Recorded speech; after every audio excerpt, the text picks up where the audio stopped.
Hi friends, welcome to my channel. ఈరోజు chicken curry ఎలా తయారు చేయాలో చూసేద్దాం రండి. ముందుగా ఒక పెద్ద సైజు ఆనియన్, అలాగే 3 పచ్చిమిర్చి, 2 టమాటాలు కూడా కట్ చేసుకొని పక్కనే పెట్టుకోవాలి. ముందుగా ప్యాన్ గ్యాస్ మీద పెట్టుకొని సరిపడా ఆయిల్ పోసుకొని అందులో ఆనియన్, పచ్చిమిర్చి కూడా వేసుకొని ఆనియన్ బ్రౌనిష్ కలర్ వచ్చాక ఒకసారి క్లీన్ చేసుకున్న చికెన్ని అందులో వేసుకొని కొంచెం ఫ్రై చేసుకోవాలి.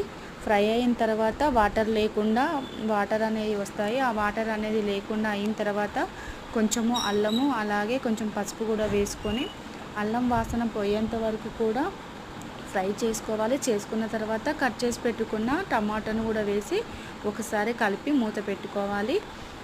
కొద్దిసేపు తర్వాత మళ్ళీ తగినంత సాల్ట్ వేసుకోవాలి. వేసుకొని ఒకసారి కలిపి మళ్ళీ మూత పెట్టుకొని కొద్దిసేపు ఉడికించుకోవాలి.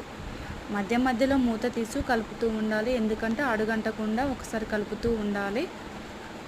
అలాగే కొద్దిసేపు మూత పెట్టి మళ్ళీ తీసిన తర్వాత కొంచెం వాటర్ వస్తూ ఉంటాయి. అందులో తగినంత కారం వేసుకోవాలి. మన స్పైసీని బట్టి వేసుకోవాలి కారం. నేను ఒక 2 టేబుల్ స్పూన్ వేసుకున్నాను. వేసుకొని ఒకసారి కలిపి మూత పెట్టుకోవాలి. అడుగంటకుండా కలుపుతూ ఉండాలి.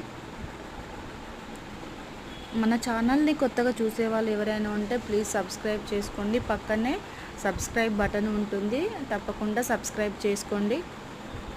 చూసారు కదా ఎలా అయిందో. కారం వాసన పోయిన తర్వాత మనకు తగినంత వాటర్ పోసుకోవాలి. మనకు కొంచెము గ్రేవీ కావాలి అనుకుంటే వాటర్ పోసుకోండి, లేదంటే ఫ్రై చేసుకోవచ్చు. అలాగా నేను గ్రేవీ కావాలనుకున్నా కాబట్టి చికెన్ బాగా ఉడికించాలని చెప్పేసి కొంచెం గ్రేవీ కోసము వాటర్ పోసుకున్నాను. వాటర్ పోసుకొని చూడండి ఎలా మరుగుతుందో. ఆ చికెన్ అనేది దగ్గరికి ఉడికేంత వరకు, వాటర్ లేకుండా కొంచెం దగ్గరికి అయ్యేంత వరకు ఉడికించుకోవాలి. ఒకసారి ముక్క ఉడికిందో లేదో పట్టుకొని చూస్తే మీకు అర్థమవుతుంది. ఉడికిన తర్వాత కొంచెం మసాలా వేసుకోవాలి. వేసుకొని మళ్ళీ ఒకసారి మూత పెట్టి ఒక 5 మినిట్స్ దాకా ఉడికించుకోవాలి. ఉడికించుకొని చివరిలో కొంచెం కొత్తిమీర చిన్నగా కట్ చేసుకొని వేసుకోవాలి. వేసుకొని మళ్ళీ ఒకసారి కలబెట్టుకొని మూత పెట్టి మళ్ళీ ఒక 5 మినిట్స్ ఉడికించాలి. కొత్తిమీర అనేది అందులో కొంచెం ఉడికేదాకా చూడండి ఎలా అయిందో.